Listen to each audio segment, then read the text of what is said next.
is a pain in the butt. You hit your ball in the trees and then you lip out the putt. But if you've got a little time, then come and spend it with us. 'Cause now you're listening to The Rough Cut.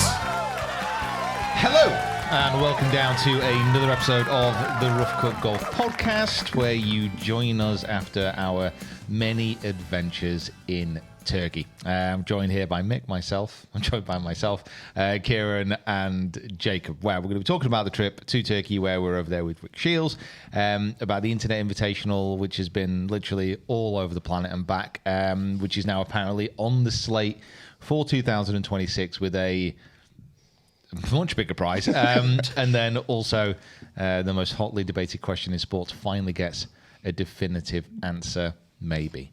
But first, let's thank our good sponsors and give you an offer that you will not be able to refuse at NordVPN. So NordVPN have been supporting the podcast now for a number of months. They've been great partners for the podcast, and we are delighted to give you an offer which you would like to take up. We would like to take up. That'd be great. So eloquently put. Thank you. So the offer is this. Everyone needs a VPN nowadays. You don't want to give your personal information to access to anyone all over the internet. So get a VPN. Be much more secure when you're using the web. And the way to do that is to go to nordvpn.com/roughcut. And when you buy a 2-year plan, you will get 4 additional months for free. And who doesn't like free things? I love free stuff. The only thing, if you really wanted to budget, is you'd have to give up 1 coffee a month. Which for you would to be... afford this. Which, you know what, for me, it wouldn't be a drop in the ocean anyway. So it's absolutely fine. But they've been absolutely fantastic for the course of this year as well. We've been using it so consistently when we were being abroad on trips to stream our favourite shows, but then also for booking flights and for booking accommodation. We found ways to make that so much cheaper, actually, by using VPN strategically. You watched the Ashes with I it, did. didn't I you? watched the Ashes in Turkey. Yeah, so I did if there have... was all more reason to get one, that's how you did. I did have, just above here, I did have like a little section that said talk about the Ashes. Yeah, wow. Like if you want to go and talk about how It wouldn't be a very long segment. Yeah. how NordVPN helped you watch it. 30 seconds, we all we need. Yeah. Literally cover the whole match. So if you do want to take advantage of this offer, head over to nordvpn.com/roughcut. Okay, right, let's get into the podcast. First of all, new subscribers. We have had how many? We have had just under 4,000 new subscribers. Nice. Since the last time we sat down together, which is incredible. Which has been very good. And it's amazing what happens when you're in a multi-discipline, massive video internet thing, which goes across the globe. So thank you to the Internet Invitational as well. We will mention you once more in this episode. And Can we get one more podcast? then that's it. I think I've almost ran dry on it. I think I've emotionally wiped on the Internet Invitational for a year, I think. Yeah, we did have a segment later on in today's show where we were going to ask you to speak on a rules decision. And we thought we'd take that out because we imagine that you're probably sick of talking about upholding the rules and what that's like. So we removed that and we're going to talk about it. I don't like where it's put me. I don't like being in a position of moral authority. You're the bastion of golf rules now. That's why I see you. I think you override everything. I don't know really. I don't really know that many of them. There's only a few I know, and they all just came head to head in 10 wonderful minutes. And here they are. Here those 10. No, I'm kidding. So yeah, we'll get into that. Shall we chat about Turkey? Exactly what we've done, where we've been, why we've been, and who we've been with. Please. Cool.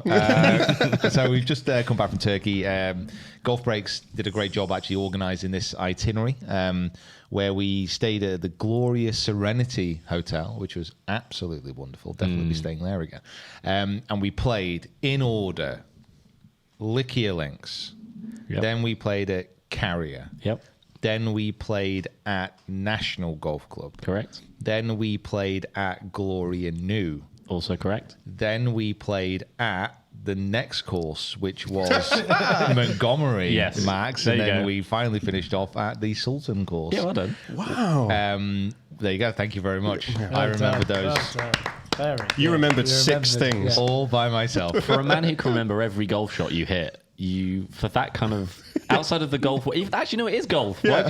What is it about you can't even remember them? There's just a lot in there. There is a lot to be fair. of courses to remember. It was a lot in a short space of time as well. Yeah, so we filmed. Well, we actually filmed the Glory Roll course as well for a separate video, which is coming out. So we did 7 courses in the 7 days, and it's gonna be just a really great series that we go through. So we've got 6 videos in total, 6 matches. They're going to be going on mine and Rick's channel throughout December.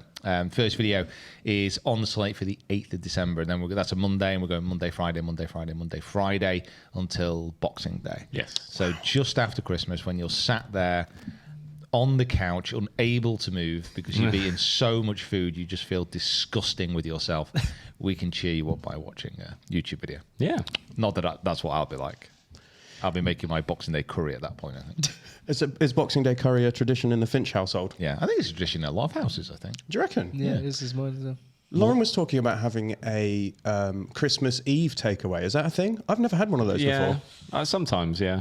No, Just kind of like because you're going to be doing so much cooking the next day. Right. It's like, treat to yourself that you don't have to worry about it. Right. We don't do it a lot, but I've known that to be a thing, yeah. Yeah, we've never done that. See, we're more of a, like, leftover turkey, then we cook a gammon. Yeah, left turkey and leftover turkey. And then bubble and squeak. Okay. That's our Boxing Day. We don't do curries. You cook a whole new meat on Yeah. Boxing Day. Yeah. Just when the animals think they've escaped. No. You pull them Double right down. back in. Twice as many. Double down. No, I Lord. mean, usually got that much leftovers after Christmas dinner that they have to be used. Yeah. Exactly. Yeah. We've got into a habit of doing Christmas dinner leftover quesadillas. So you just like chop everything up really, really small, put it between 2 wraps with a load of cheese and fry it, and dip it in cranberry sauce, and it's delicious. Not even in December yet. Anyway. Christmas decorations are going up. It's the 25th of November, everyone. It's 1 month away. Just came back from Turkey, and it was myself and Jacob, Rick and Ed who were out there. So the 4 Musketeers. It was I must admit, it was a really good trip. It was intense. There was a lot going on. First of all, the hotel we stayed at was awesome. If you've not been to Turkey, especially Antalya, where we were, the region of Antalya, the place of Belek, region of Belek, it's Belek. Yes. Anyway, Yes. on the southern coast of Turkey, and in that area there are just an incredible, insane amount of golf courses clustered together in a way which is probably unique. I don't think I've ever seen anywhere else in the world like it. And the hotels are almost exclusively all 5 stars. The prices aren't dirt cheap, but they are, for 5-star hotels, they are very cheap, and they are all excellent. And all exclusively all-inclusive as well. Oh, wow. Yeah. Which I'm pretty sure we had a few representatives from Millennium Golf, I think, which is the kind of Turkey-based golf travel company that kind of collaborates with Golf Breaks.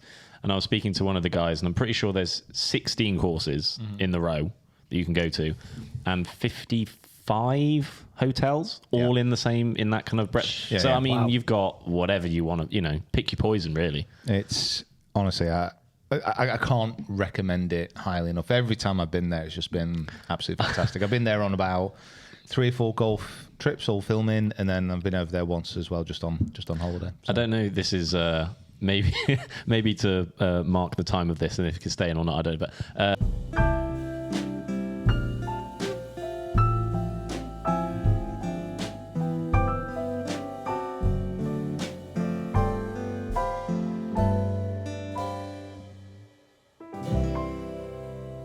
Oh my God. Wow. just as a Listen, I don't think we're going to keep it in. Okay. But I'm going to keep this reaction in and not tell people the story you just told. that was what he told me. What was the temperature like? How was the food? Like a morgue. Freezing. Yeah. Good Lord. Yeah, no, the temperature was absolutely wonderful, actually. Yeah. Wow, Jacob. It was mid to low 20s every day, sunny. Randomly, well, I don't know if it was random, actually, that there wasn't a single breath of wind. What? All week. Oh, wow. Like on the final round, there was a light zephyr. But apart from that, literally nothing. When we went, wasn't that one of the like main conditions? When we went last time, it was just really windy almost everywhere we went. I mean, I think there was a bit of wind, but this week was just, it was odd. For something that's coastal as well. Yeah. I think you get... It was eerily still. Yeah. I mean, lovely, but It's like someone had turned it off. it also meant that I got absolutely eaten to death by mosquitoes. But apart from that, it was... morbid today. A lot of Jacob. death. Like, A so lot much of death. like coming out of you. Like you were just bitten a few times. I'll strip down for the cameras if you want to see it.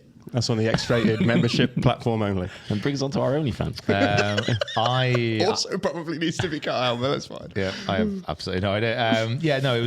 It was lovely. We flew over there with Jet2, my favourite airline.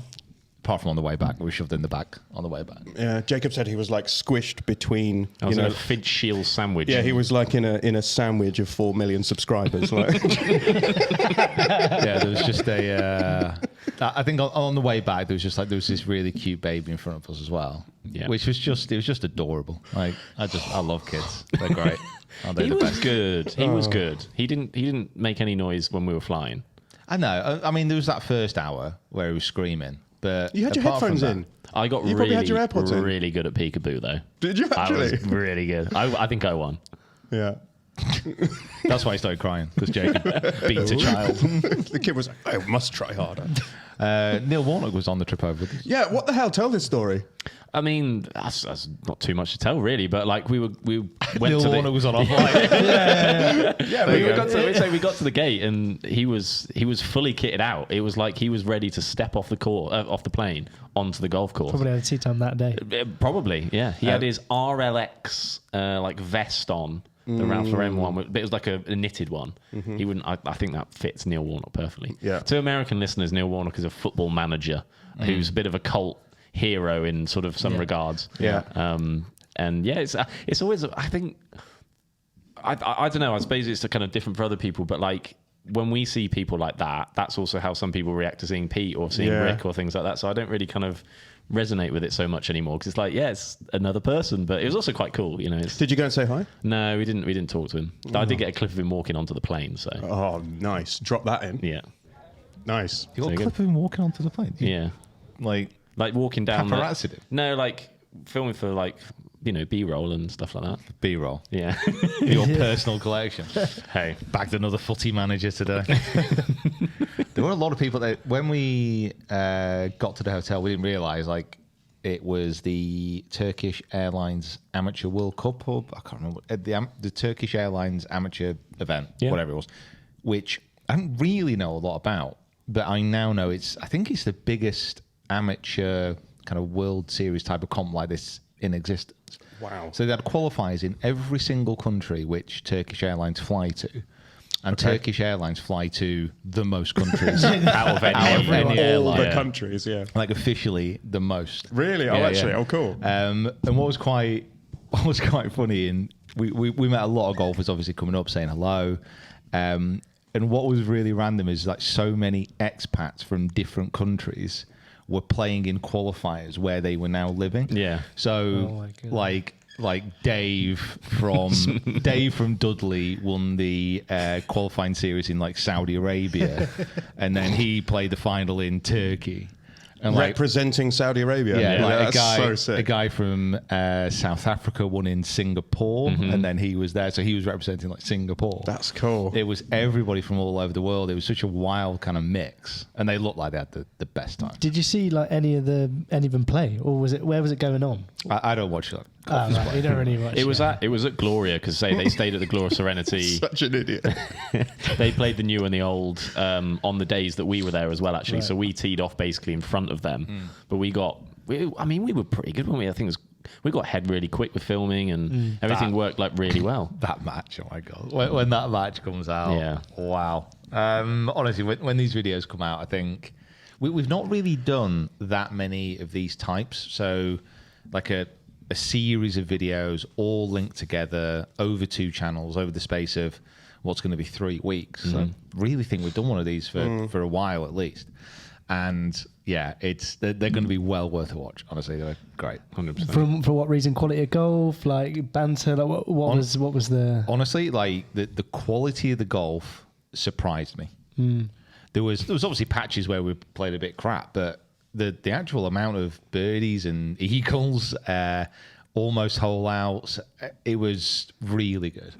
Really good. Great. But I think also like every metric you send there, like banter, play, the courses, just filming, like just generally and overall, I think the videos are going to be. Was it a little bit of a throwback, being like, because this is like Turkey. I associate Turkey as like your like the start of like you and Rick. I don't know why, like night golf, like that was like one of the first. That was your first trip, wasn't it? Exactly, it was one of our first trips. I really associate that with you. I think it was one of our first trips away with a brand, I suppose, because Turkish Airlines got us over to the Turkish Open in like 2014, I think it was. And was that the Montgomery then?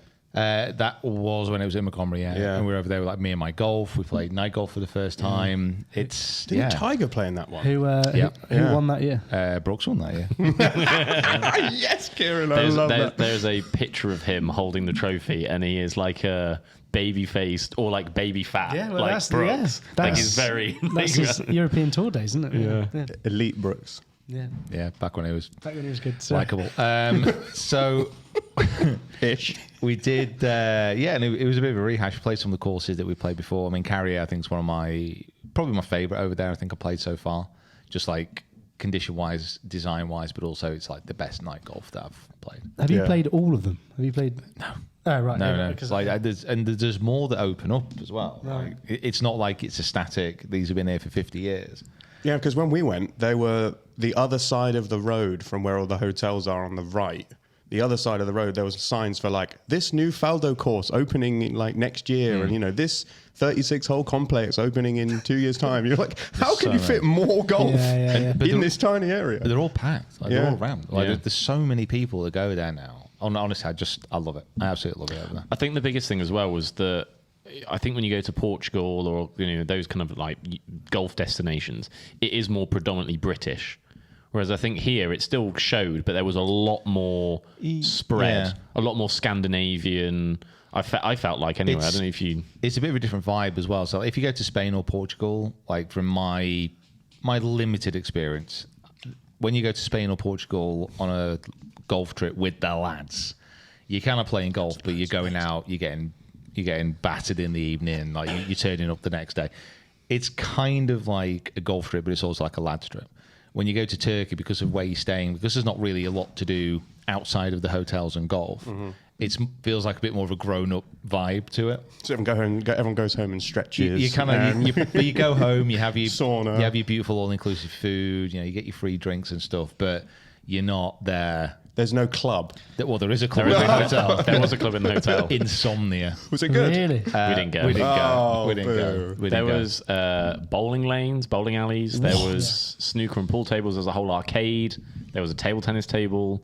There was a not completely 24-hour, but a chocolatier, a ice cream parlor, a patisserie. You could go into all of them and just get whatever. And unbelievable cakes and pastries and everything. He just said there wasn't much to do apart from golf. Eat and drink. Eat and drink. Yeah. Golf, eat, drink.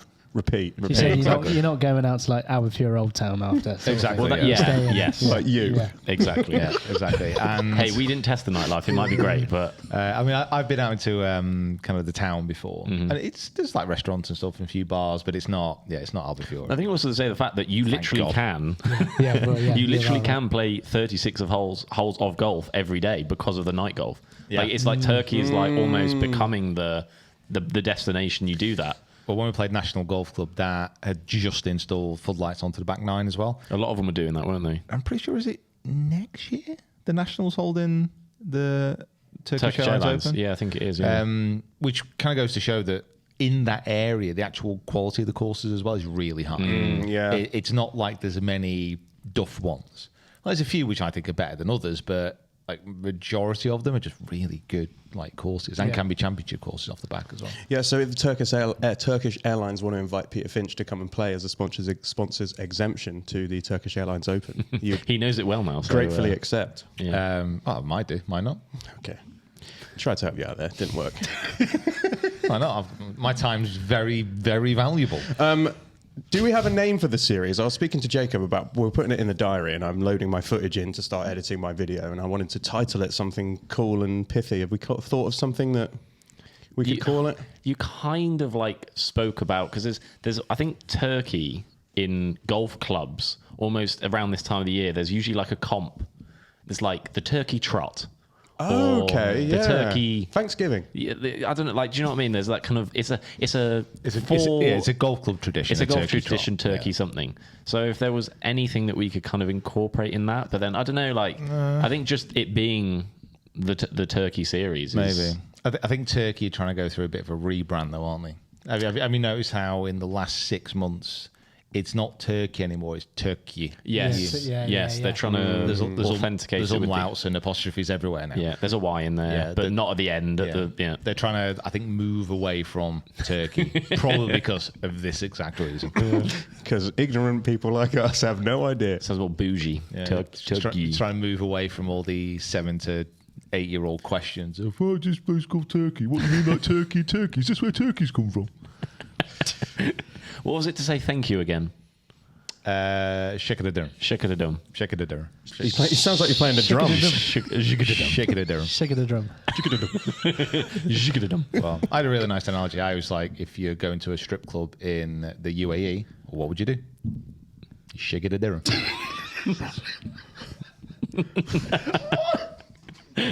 It's how I learn languages. I think that made sense. Yeah. Hey, we remembered it. That's Exactly. Yeah. You're welcome. Yeah, language lessons with Pete coming soon. God. What a great way to advance, eh? What a great way to branch out. Good Lord. Even I got to play golf as well. Nice. Yeah, I Bit of night golf? 10 holes of night golf at Carrier. And I agree, it is the best course. It was wonderful. Yeah, no. We had a lovely morning. As far as what the series called, I don't know. I don't really know, because it wasn't like a road trip, because we were in the same place. I mean, we could give it a pithy name, but Well, we've got the first video, so we just set the precedent. And this be is like, what you- this is yeah. what it's Rick, called. this is what you call it off. Pete's the best series. Yeah, I don't know. I don't know if we need one. I don't know if we need to fall into that trap. I don't know if we need a title. Can it just be untitled? The Untitled. The Untitled series. Yeah, we're not going to do that either. So lazy. Insert name here, series. So when's the first video going on? 8th of December. 8th of December. It's going to be Not long. Not long at all. No, really not long. Yeah, it's going to be a good December. You guys are going to enjoy it. Internet Invitational. Do we go on to the Internet Invitational again? Yeah, so we do have to talk about it a little bit. Like, obviously, we're now in the echoes of the major event, and we're kind of just we're taking the smaller stories as we come out of what was the finale and the big story at the end. However, Dave Portnoy has announced, in theory, there's going to be an Internet Invitational 2, which means that next year a load of creators and or celebrities and or sports people are going to be invited back to a golf course to host this event again. 2 people who he said have already said yes, Kai Trump and Caitlin Clark. I don't know if they've said yes or they've just been invited. He said they both said yes. I'm not sure. That's not what they've told me. You're on the inside now, boy. Yeah, I don't know. So I think with the Internet Invitational, it was such a unique event in the context that it's not been done before. The size and the scale to get that many people in one place all at once was a hell of an effort. I'm just a little bit on the edge of like where they would go with it, like how they would evolve it, how they would advance it, because you obviously had this incredible event that did really well as far as like views and interaction, and the fact that it went, beyond golf. This was in the golf YouTube niche, if you will, but it went way beyond that. There's people watching this who have no interest in YouTube golf, but what it did is it put that YouTube golf sphere on a much bigger stage. And I think it was a success because the majority of the people there were involved within YouTube golf, understood what YouTube golf was. If it's going to be more along the lines of we're just getting different celebrities in and different influencers in, or just these really big names, I think that could work, but I just don't know if that's going like a little bit in a different direction than maybe what it could be, maybe what it should be. What, losing his identity a little bit? I mean, it doesn't. The thing is, it doesn't really have an identity yet. You know, it's only had one iteration, and the thing is, this event, like to put this together, to get the itinerary and get everything organised the way they did, you know, it'd be inconceivable for me. You know, there's no way that I would be able to even begin to do anything of that scope. So whatever they do with this, they're going to make a great job of it. It's just, I don't know. I think maybe because I was involved within the first one and I enjoyed it so much, I feel I'm a little bit more invested, even though I have no investment within it. Does that make sense? Yeah.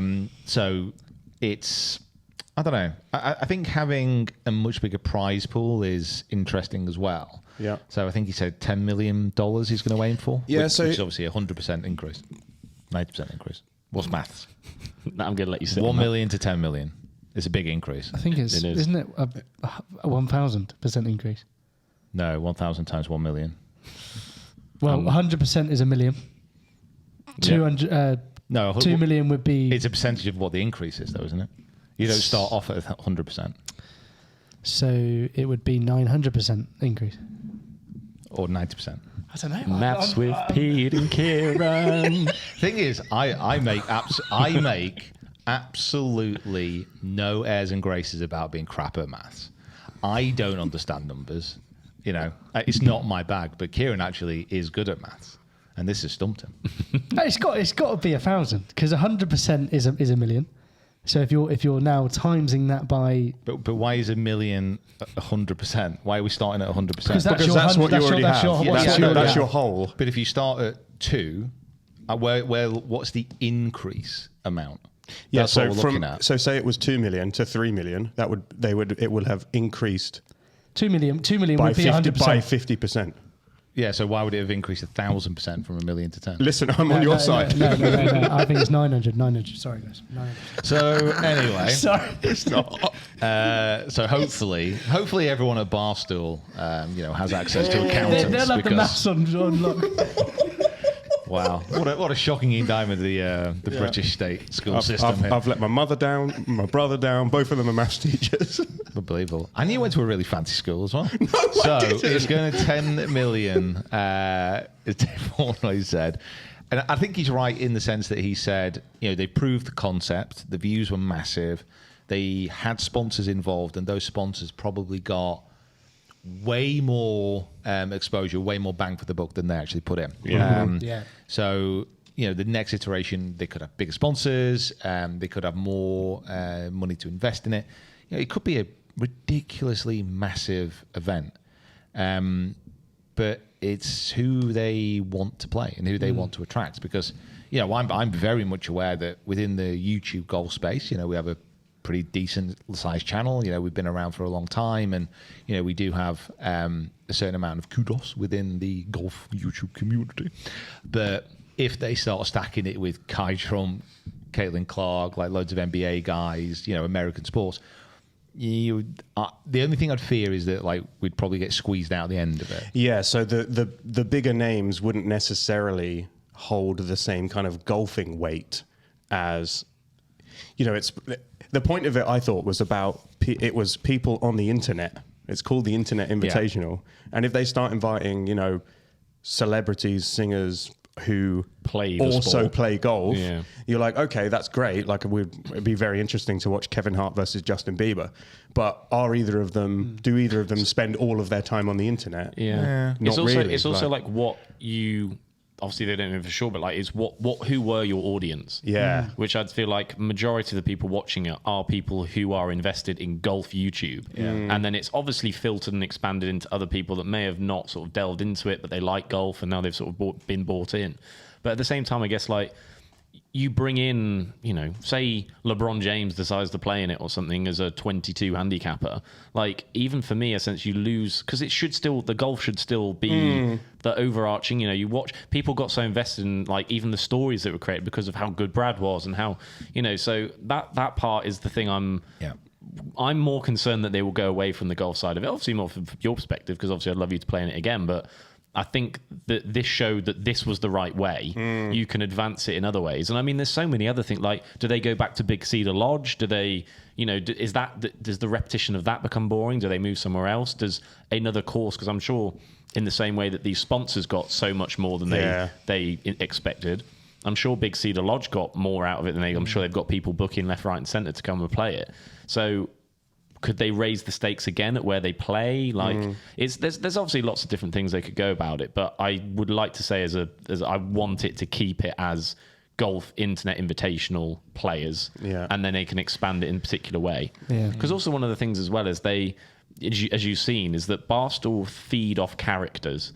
It doesn't actually necessarily mean how many followers or viewers you have at the time. If you're an interesting person, like the Duke, like I know obviously with Bob Does Sports, like he was easy to being brought on, but he's not an advanced name in the world of golf YouTube, but he's an interesting character. And I think that's one of the things that probably stands you in good stead, is that you got far, which helps. We spoke to Rick about this in Turkey. Like, he won both his matches, but he was out after day one. No one remembers it. It doesn't matter. But you got far and you were part of it. And I think that is definitely one of the things that will help you with getting invited back. I don't know. It's an interest. I think if like the one thing I would say is like Barstool and Bob the Sports, if they're doing it all again in the same kind of format, they got it right. So I would trust them to know what they're doing and moving it forward. And obviously, whatever iteration it takes, most likely love to be back in it. But I also do understand that if they go a slightly different way and they, really build on the success and they manage to attract big stars. We get a phone call like, "Oh yeah, Pete, we're not going to invite you because we got LeBron." We'll replace you. You know what? I kind of get that. But Barack Obama said he's up for it. I accept it. But I think you are right. having the core of a YouTube golf community still playing in it will bring the YouTube golf community along. And that's what we find. Obviously, this is why people want YouTube golf people within their events. So they bring that audience along with them, and I think we saw what a success it was. It worked, I think the event was. I would describe the event as quite Americanized anyway. But I think that with like an added like sort of £10 million bonus, you're getting in probably, if it's American, you might be getting in some of these NBA, NFL stars, which kind of pushes the European side out a bit, out a little bit. Do you know what I mean? In terms of like, a lot of the European sort of side would watch it because they probably still watch you. They watch, a lot of the American guys. But if those sort of personalities come away, it pushes kind of the rest of the world out and makes it more Americanized, I would describe it. So. The rest of the world has to, we have to book up our ideas a little bit. At the moment, like the US golf YouTube community is growing. There's more people being involved. The amount of kind of eyeballs they have on it in North America is absolutely massive. Half our audience is kind of UK, Europe based, but we need more kind of creators. We need more people to come through on a European and kind of worldwide stage. Obviously, we have like the New Zealand lads and like the Australian guys, but we need more. We need more fresh voices, more fresh faces coming in. But I'm not going to do any of that. So anyone watching, start picking up cameras, start filming yourself. Yeah. The only other thing to add as we finish on it is that like one of the main aspects that I think Barstool and particularly Dave wanted to see happen more was people placing bets and accepting big money challenges to go and do the thing again, or to put this on the line because I've offered you all of this money. So the question is, if they now have $10 million to play with, does that change whether people make those decisions, yes or no? If they offer Bubby that money again and it has another 0 on it and it's we'll give you 1.6 million if you play this hole again for your team instead of 500,000 or whatever it was, if those stakes are like drastically increased, will people like a Kevin Hart, a LeBron, who might take those bets with their friends, like maybe not to that scale, but will have taken bets like that before. Will those people be more open to doing it than the kind of well-connected, quite friendly community of YouTube golfers? If I'm trying to think like someone who wants more drama and more, and obviously there was drama, but if the money is what they're focusing on, which obviously like upping it by like a giant percentage is going to make a massive difference to people watching. Yeah, you're going to have to get some big people You're in. going to have to have people who will accept those little side bets in order to create that drama that was created organically by people who do this for, you know what I mean, do this for a living. Yeah. So I wonder if that will be in the back of their minds thinking, if I can invite these people who will accept those bets this time around, instead of doing what's best for the team or doing what's best for their brand or, you know, whatever, maybe that will change things. It could potentially depend on, you know, I'm assuming they will get sponsorships in. And I imagine, you know, depending on these types of sponsorships, how you know in the know they are of YouTube golf and in the know they are of all these sorts of things, because they could just be getting people in and businesses in that just want big names, big, you know, this in because I'm investing this much money, I want this much eyeballs on it, like, and that can take away from the core of what the identity of you know, I think it does have an identity of a little bit. So. I think the money aspect of it is the money aspect is always a weird thing to talk about, but the $1 million that was up for grabs for the people who were playing in the event makes a big difference. Like, you know, winning, as it was a, you know, team of three, winning, you know, 333 grand. That's a massive amount of money for everyone in that event. You know, no one in that event is a multi-millionaire. Well, certainly from the golf side of things anyway. So it's kind of like, if you get more money, that's great. If you up the amount that the bets are, that's great. But I think you've got to do it in a way which is more, is more individual focused. And I think setting aside the expectations, setting the expectations a little bit early that these things are going to be coming. I don't know. I mean, obviously there is a figure that would have changed things for, like, say, Bobby and Mo in that kind of third day.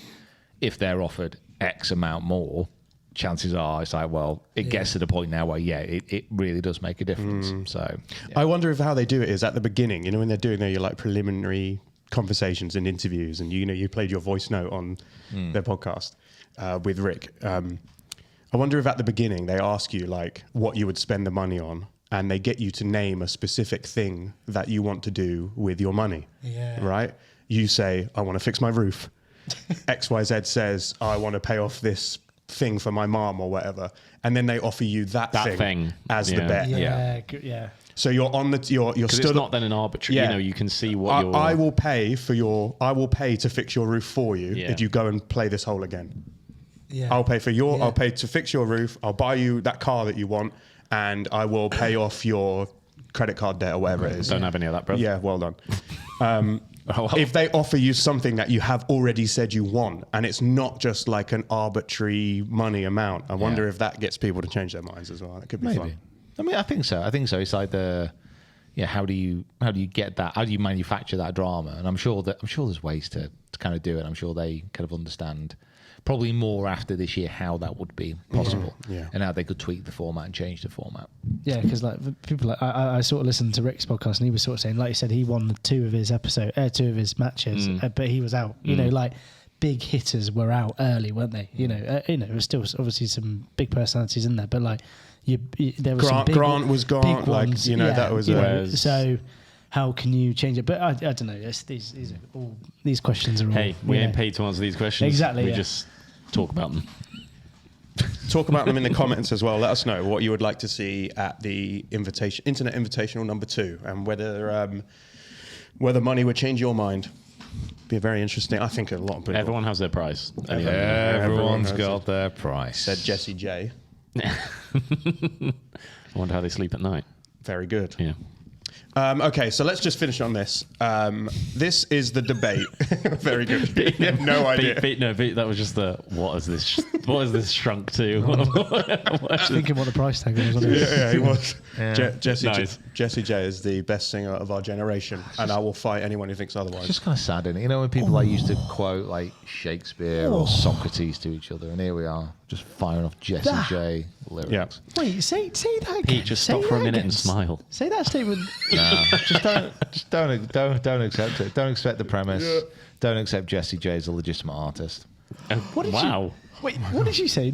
She's the best UK? She's the best singer of our generation. Post Whitney Houston, she's the best ever. Oh. I really I respect your opinion, and Wildly wrong, but I do respect. I hold like music. I listen to what he says, so I'm thinking about that in my head. But yeah. Yeah. I only think of Jessie J owning a slaughterhouse now. So, do you follow? Oh God! Hang on, what? My phone's there's a Jessie J owns a slaughterhouse. so there's a What? There's an account. No, She doesn't. There's an account on there's an account on Twitter, and I followed it ages ago, and it basically it's like a celebrity news tweets. It's like they create fake ones. It's a mock account. Yeah. It's a mock account. And so sick. but they just put out like these random tweets about random celebrities doing random things. None of it's real. And the whole bit about Jessie J, and this has been going for years, is that she owns a slaughterhouse. And they just like keep putting out tweets. It's like, Jessie J responds to concerns that PETA have raised about conditions in her slaughterhouse. It's just like a random like quote from Jessie J saying like, the animals don't suffer in my slaughterhouse, and by the way, I don't care. The singer said. It's just like random, completely banal stuff like that, and it's just pointlessly funny. That's it's so like good. James Milne, the boring tweets, or whatever. Or boring James. yeah. It's that kind. It's that kind What of an thing. account that was! Wow. Honestly. Anyway, so Jessie J owns the slaughterhouse. You heard it first. Right. Lord. So this. Okay, so here we go. I don't know anything about this. There is an age-old debate in the world of sport about which of these three tasks is harder: the 147 finish in a game of snooker, Yep. the 9-dart finish in a darts match, or the hole-in-one a la golf. There is going to be a definitive answer because Paddy Power are doing this event called the Paddy's Perfect Challenge. Other betting shops are available, but don't do that. It's not worth your time. And what they're going to do is they're going to put golfers, snooker players, and darts players up against each other to try and achieve the feat from their sport all at once. Now, they tried it last year, and they had a 2-hour time limit, which meant no one got a hole-in-one. No one did the 9-dart finish, which I thought was very strange. But this guy, Sean Murphy, Friend of the channel. Yeah. got a 147 on Snooks, which is unbelievable. So they're bringing it back. It's actually happening today. Yes. While you're listening to this, it's happening today. And the golfers are going to be Matt Wallace, Ross Fisher, and Robert Rock, who you have a love affair with a swing. Everyone has a love affair with Robert Rock. Yeah. If you don't, you've not seen him. Yeah, quite right. You've not gazed upon him. Then there's going to be some darts players. I've heard of Michael Van Gerwen. I don't think I've heard of the rest of Luke these. Humphries. I mean, like he's literally. Yeah, Luke. I mean, he one of the was best- world number yeah. one. Oh, Him and Luke Littler's. But he's big dog. Yeah. Okay, and then the snooker players. You heard of any of these apart from Sean Murphy? Yeah. Kyron Wilson. Yeah. I don't Luca know the first Bracell one. he's a Belgian guy. He's sort of he's high up, but he's sort of come through recently. Yeah. But he's a good player. Yeah. Yeah, so the story is that Sean Murphy says that in 2022 he got all three of these done. Yeah. Which is impressive. That's very impressive. Yeah. Do we believe it? Do we believe it? It's a very good question. The question I'd like to put to you, Peter Finch, is how long would it take you to do each of these tasks? Hole in one took 35 years, 7 months. Yeah, are we counting like from birth? Like before I even knew this was a thing. So I suppose if you are looking at difficulty and you are looking at actually which one of these is harder. Yeah, rank them on what you think is hardest. Let's have a ranking first. So I would go snooker, darts, golf. So Is it what hardest to easiest? 147, 9-dart finish, golf, hole in one. But the hole in one is the hole in one is almost not a part of this. Yeah. Because the hole in one debate is based on so many different factors, like darts and snooker, to really compared to a hole in one shot, There's more you have to do. So there's more shots or there's more throws you have to do. But those skills are in very much a closed environment. Yeah. Like, what is the distance of the hole in one, for example? Yeah. Like, what's the hole like? Mm-hmm. Golf is out in the open. It's out in the conditions that you're dealt with that day, which makes a hole in one more or less likely. And it is so much more down to luck. Yeah. Like snooker and darts, I would say those movements, even though I don't really think snooker and darts are sports, I think to get a 147 and a 9 darter, that takes more skill than it does to get a hole in one. Yeah. I think, because to your point, with the darts and the snooker, you have to throw or hit the ball to the perfect point of every time you're trying to do it. With a hole in one, I can shank it and it can roll down the hill. Yeah. And we've seen it. Well, yeah, I know. Or I can pull it miles left. Yeah. The wind's then going to bring it. But like, there's the fine margins of what you've got to do in the 9 dart and the 147 is so minute and so over and over again. With the hole in one, you have to do it once, and you don't even have to do it well. So much more can go wrong in the other ones. Yeah. The best way of describing this, and the simple way of describing this, is I have seen some golfers get a hole in one. I have never seen a snooker player get 147. Yeah. And it's like as simple as that. Yeah. Like, that is the base that you have to start from. I mean, the amount of people that play darts that can hit consistent 180s alone, not even get to the second 180. Yeah. Like, it's how consistent you've got to be to do that. And like I say, I don't think it's even like, but it's hard. You say it's hard to gauge the 2 or the 3 because the hole in one is so different as an isolated thing compared to the others. It's just, so I think what they're basing this on, it's more stats. So statistically, but those stats are based on, as far as I'm understanding, snooker and darts are based on the stats of professional players, where the hole in one stats are based on golfers. Yeah. The 1 in 2 million or whatever it is. Exactly. So I honestly, as much as this might take you by surprise, as much as I like golf, I think you can discount golf from this equation. I don't think it's even part of the conversation. Is there a replacement? I don't really think there is there? Like, is there something in golf that's different that you? I suppose it's not really a. Could do something like short mat bowls or something like that. Like I think statistically, so specific. I think statistically, the hardest thing to do in golf is to hit every fairway, every green regulation. Yeah. I think that statistically it's not impossible, but it's up there with something similar to this. But again, it depends so much more on the conditions of the day and the course. Yeah, that's the other thing. What is the course? Like a dartboard and a snooker table, for the most part, almost exclusively are the same. Mm-hmm. Like, it's a closed environment, it's a closed skill. Same distance from the board, same dimensions of a snooker table. You can have, I don't know, even the pace of a snooker table must be regulated in some kind of way. It's like their stimp meter. Yeah, exactly. Yeah. Every time I've watched the darts, they don't open the windows and let a 40-mile-an-hour wind blow through. They should do that. There was a thing with, I think, at the World Championships, they changed the dimensions. So it used to face one way and then they flipped it. So the doors, like when they opened them, there would be a breeze that came through. Yeah. That's an absolutely random and pointless fact. But anyway, continue. I'm just thinking of how you could like close golf a little bit. Could it be a sim? Could you all do this in a sim? Yeah, sim golf, 150, like flat lie, flat like elevation, and it's just you and then 150-yard hole flat. Yeah, no wind. That's a bit closed. That's a bit more closed, but like we could do something in the sim which is a fairways and greens. Yeah, like we could pull up the stats and we could try and figure out what that would be. Yeah. And then find the widest golf course in the world. Exactly. Yeah. The driving range on the sim. Yeah. So here we go. Golf Monthly did a poll a few weeks ago about what readers thought was hardest, with 47.2%, 147 on snooker, with 43.7% hole in one. They think the 9 darter is the easiest. Not a chance. No way.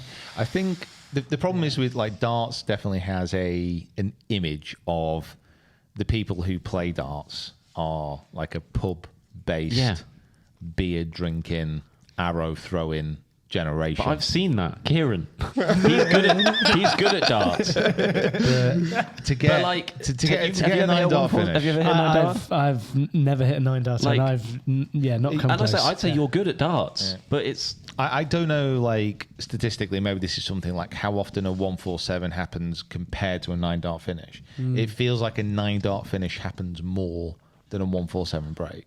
yes. It feels that way. Yeah. I don't know how factually There correct have that is. been under 200 147s in competition. I think also though with one of that, you see the 9-darter online easier than a 147 break. Because it's easier to show it. It's easier to show it. It's not Also- 72 different shots. It's easier to show it, and you get the Please- crowd. Please watch the Ronnie O'Sullivan fastest 147 in history. That is great. It's It's so good to watch. It's like 4 minutes, 47 seconds Wow. or something like that. It's ridiculous. It's so good to watch. Is he like running around the table? No, It's just He never looks. He Yeah. never actually looks rushed. Yeah. But he's just in control. Wow. And it's just like, it's so impressive. And I think probably as well, because I've obviously played all three of these, I personally think snooker is like really difficult. It's, I agree. it's so So hard. hard. So many variables. Like, yeah. And you the, got, and, the and table also is also massive. Yeah. But I think people don't understand. Like it's Like a huge. 5-a-side pitch. Yeah. Yeah, it's- So when you're trying to pot it from the bottom end to the top end of the table, gotta hit it it's hard. miles Yeah. away Yeah. to hit that precise point. Yeah, and that's the other thing is that like the snooker cue doesn't have like forgiveness. You can't put CG behind the No. behind the face on a snooker cue, can you? To make it go towards the target more. I'm sure some Q branders tried to sell Yeah. tried to sell it that way for a while. Yeah, it's, The 4K. yeah, seven more centimeters this year. Yeah. Yeah. We've placed a CG a lot further back in this queue. Strike it anywhere out of the top of the queue, and it will still go 7 yards further. Love that. That'd be great. The QI. Wow. Yeah. There you go. There you go. There we go. QI 147. Yeah. Tailor made. You can have that for a fee. Wow. Unbelievable. Bloody hell. So yeah, that's what I think. So yeah, snooker darts golf for me, with an asterisk like golf. Yeah, snooker darts goal for me. Yeah, I think Yeah. you're correct. But the other thing is that the golf one, the golf one you can get lucky. The other two you have to be able to do it. Yeah. So that's the one that discounts. Do you know what's weird though? You just think about it. You say we've put it in that order, but in an isolated situation with having the best players in the world doing it, I feel like the hole-in-one would be the one that could let them down. I don't know. Do you reckon? I don't know. I feel like because with the 147, obviously Sean Murphy did it last time. You've got 3 of the best players in there. You look at the darts. You've got Van Gerwen, Humphreys, Clayton, Hetter, Price. You've got 6 different people there that can have a go at it. How long have they all got? Sorry. So they're going to keep going until 2 of them have done it. Right. Wow. So we'll find out the order. Yeah. Which is why we'll have a definitive answer, because someone is going to be last. And these are elite. These are like elite players. I think I think with timings here, probably darts has the highest. Because if they just keep going in rotation, quick, bang, bang, bang. because like bang, if you don't do it, the 147, like if you miss one, then it's just like a re-rack and a start re-go. again. Yeah, but they're going to have multiple tables going. Yeah. Oh So- no, I think that just takes longer, like to try and get a 147. And like golf, they can obviously just keep hitting. But 2 out of 3 to get a hole in one. Again, it just depends on what the course No, is. I mean, once someone gets a hole in one, they'll tick off the hole in one. That's done. Once Yeah. someone gets a 2 of 147, the they'll tick it sports. off. 2 Yeah. of the sports. Oh right, okay. Why did they not just go for all 3? I mean, Well, because the one that's last came last. I guess, They yeah. don't need yeah. They don't need you to finish Right. it. They know it came last. Sure. Yeah. I don't think they should let anyone leave their respective sport Until they've done it. Until you've done it. Yeah. Prove it, Robert Rock. Put my hands up. Yeah, I think that'd be better. Right, well, we'll see what this pointless test kind of brings out. And if you want to see Peter Finch attempt all 3 of those on the channel somewhere, let us know in the comments and we'll make him do it. God, we should have done a snooker channel. Think about how easy it would be to film. You'd always be inside. Always be warm. Slippers on. Coffee. Me and Pete beat Ed and Rick at pool when we were in Turkey. Oh, Dominated. very good. Hang on, let me rephrase that. Pete, Ed and Rick at pool while we were in Turkey. I know, actually, I Did you didn't not win one. contribute? No, I did. No, you did. I did. There was I one put game. 2 shots. You put which them in were the triangle. Incredible. Yeah, I racked them. Spun the black. Yeah, it's fun the black. Yeah, I chalked up I Pete's chalked cue it, for him. Yeah. Yeah, it was interesting. Right, okay. Guys, thank you so much for wrapping your ears around this. If you are watching online on YouTube, thank you so much. If you are a new subscriber, thank you for spending your time with us. And if you're not currently a subscriber, please do so now. It is for free. We're on our way to 40,000 subs now, so that'd be great to have you along for the ride. Big thanks to NordVPN for sponsoring the podcast as well. Head down to the description, check out that offer that we have for you, and we will see you next time. Yeah. Next time we do podcasts things. Don't we have a chat about something cool coming up, don't we? Yeah. Nice. We've got some stuff coming up. Nice. So there's going to be another episode soon. Okay. Probably in about a week. Okay. Great chat.